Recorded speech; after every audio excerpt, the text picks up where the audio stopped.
few years ago, I lived in a large apartment complex. My unit was at the very end of the first floor. A lot of strange people lived there, but they all seemed pretty harmless. One night, my boyfriend was staying over, thankfully. We were watching a movie on Netflix. I noticed a shadow pass by the window, but this specific shadow looked like it didn't completely pass by my window. At this point, I start to feel like I'm being watched and too scared to turn to the side and look. I finally decided to look and see the full, dark silhouette of a person and a pair of eyes peeking in between the space of the blinds. I freaked out and frantically told my boyfriend someone was out there. My boyfriend jumped up and he saw the person's black shadow run away. My boyfriend peeks out the window and we assume this man ran around to the back area of the building. A few minutes later, there was a loud knock on my door. My boyfriend and I just kind of looked at each other in fear because it's 1 a.m. I told him not to go and answer the door because I don't want to open the door to anyone we do not know. After a minute of me and my boyfriend going back and forth about the situation, my boyfriend was real adamant about opening the door and confronting this guy. I finally gave in. I told him before he goes out there, he needs to grab a knife, and he does. When he opens the door, he thought no one was there because he doesn't see anyone standing there at all. But when he walked outside, he saw the strange man behind a tree nearby, doing the come here motion with his hands. We instantly ran back into the apartment and called the police. The police responded and they came by, but could not find this man anywhere, and said they would keep an eye out. But we never heard anything more after that, and never saw that man ever again. It really felt like, in that moment, like it was the beginning of a scary movie. So, me and my boyfriend like going out dancing on the weekends, which always ends with us stumbling into our favorite pizza place before joining the taxi queue. We've done this most weekends for over a year now, so we have become somewhat regular customers to this pizza joint. They know us by name and always make a big fuss over us coming in and offer us discounts every time we're there. Now, here's where it gets freaky. Last night, a Sunday night, at 11 p.m., my boyfriend and I were in bed. Because we both had to work in the morning, my phone started to ring, which was weird around this time of night. I saw it was an unknown number, so I ignored it. Next thing we know, there's someone knocking on the front door. All the lights in the house were off, so we were clearly in bed, hoping whoever it was would just go away. I had another call from the same unknown number. Then the person knocking started knocking harder onto the door and flicking the mailbox. My boyfriend eventually got up to answer it, even though I was a bit shaken up and warned him not to. Mind you, if I had been alone in the house, I would have never even answered the door. So my boyfriend goes downstairs to answer the door, and lo and behold, it's one of the guys from the pizza shop, holding 2 freshly cooked pizzas that we didn't order. He said not to tell the other guys at the shop, but they were a gift from him to his favorite customers. My boyfriend took the pizzas from him and then thanked him, but we couldn't get back to sleep for hours. We just felt so odd about this situation. We have ordered takeout from there once before, so that's clearly how he got our address and my phone number, but it's still weird, right? It was just after 1 a.m. I was in my living room watching TV, browsing social media. The most boring Saturday night ever. Suddenly there's someone knocking at my front door. I live with my brother, and my brother has a friend that visits him sometimes. So I assumed it was him, and I opened the door. I see just a random man who looked to be in his 40s looking very creepy and suspect. He started to say, I'm sorry, I'm so sorry, I'm looking for a taxi place. So I told him the town center, and he kept moving closer to the door. He continues to keep saying sorry, asking if he woke the kids. Now, I don't have any kids, but I told him yes, hoping that would make him leave. Staring at this strange man awkwardly and scared that if I tried to close the door, he would just push it in and overpower me. I got so anxious I started to shake, and he started to ask me about the taxi again. He then asked me if he can go ahead and ask me a question.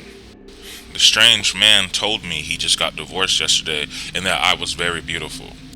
I ended up hearing a car approaching. I saw this car and saw it pulling up near the end of my house down the street. After being told that he thought I was beautiful again, I was trying to be polite, hoping I wasn't going to anger him or make him become more aggressive, so I just said thanks. When he finally turned around, I shut the door and locked it. I stood by the window to make sure he was gone. I watched him go in that same direction the car that slowly pulled near the end of my house was going. Jesus, how could I have been so stupid? I thought. I don't know if it was a random car or someone he knew that was picking him up. Was he just a thief casing the neighborhood or just some drunk guy who maybe just noticed I had the lights on, so he decided to knock on my door? This could have ended very badly, especially because I live in a pretty rundown area, and my brother wears his headphones all the time blasting music, so he could have never heard a thing. Why was he asking about my kids? To see if I was alone? I really hope it was just the fact that this man just needed a taxi. I really hope it was just that. I really hope I never see this man ever again. And I really hope that I start thinking before I do things. I have a lot of distance from this situation now, so I finally feel comfortable posting about it. When I lived in Boulder, Colorado, I was living in a motel-style off-campus apartment building. It was mostly students living there, and I was on the first floor. There was a large window right above my bed. There were many signs that the stalker was watching me for months before I fully realized the situation that I was in. It started out with a few stolen packages here and there, a disposable camera stolen from my car, a random movie poster left in my car that absolutely none of my friends have ever seen before, and most notably, a man in a bright orange hoodie, with his hood up one day, walking back and forth past my living room window about 20 times that day. I was on the phone with my boyfriend when I noticed him at first, and I made a comment to him about it, but I figured I was just overreacting. 2 months after I noticed him for the first time, my boyfriend was out of town with his family on a trip. So I was watching my boyfriend's dog for him. I woke up earlier than normal to go walk her around at 6 a.m. Afterwards, I laid in the bed on my phone at one point around 6:30 a.m. I looked up from my phone and the same man in the same bright orange hoodie was standing over my bed, looking at me through the window. We were basically a foot apart, the wall and the window being the only thing in between us. I froze in shock at what I was seeing, and he did not leave. He continued to stare at me for about 30 seconds and then walked away. I immediately hid under my bed and called the police. I put 2 and 2 together and realized all these coincidences probably were not coincidences. And he may have been coming by and watching me sleep every morning and possibly night for months. This was the first time I ever acknowledged him, and he seemed excited about it. The police finally arrived and told me to close all my blinds and to get a camera. Yeah, thanks for the help. The officers explained that this was a common thing in Boulder, considering both with the high student and homeless population here. But this man didn't look homeless. He also didn't fit the description of anyone who lived in my building. The police officers had went as far to go and check with my building manager, so that meant he was coming from somewhere else specifically just to watch me sleep. I did as I was told and closed all my blinds. However, about 2 hours after the police officers left, he came back and banged on my window and tried to open my door, which is always automatically locked. I was absolutely terrified, called the police again, and then left town to go be with my boyfriend and his family for the next few days. When I finally decided to go back, I never planned to stay at my apartment alone at night anymore, but I figured I could unpack my things as it has been a few days and he probably has noticed that I have been gone. Within the hour of me being back, he was back.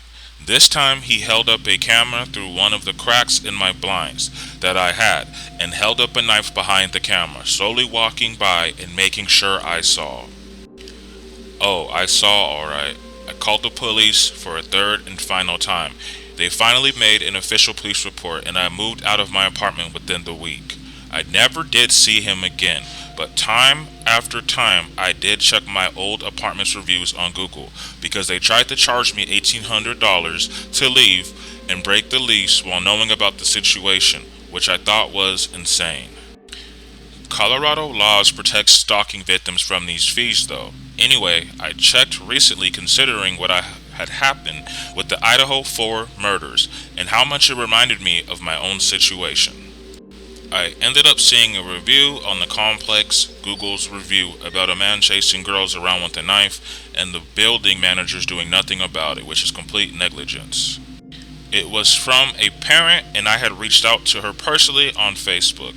The same man in the bright orange hoodie attacked her daughter in the parking lot at 4 a.m. with a knife. He tried to stab her as she was getting inside of her car, stabbed at her car from the outside, and when he failed to do so, he tried to slash her tires as she started trying to escape. He still has not been caught and is still out there too.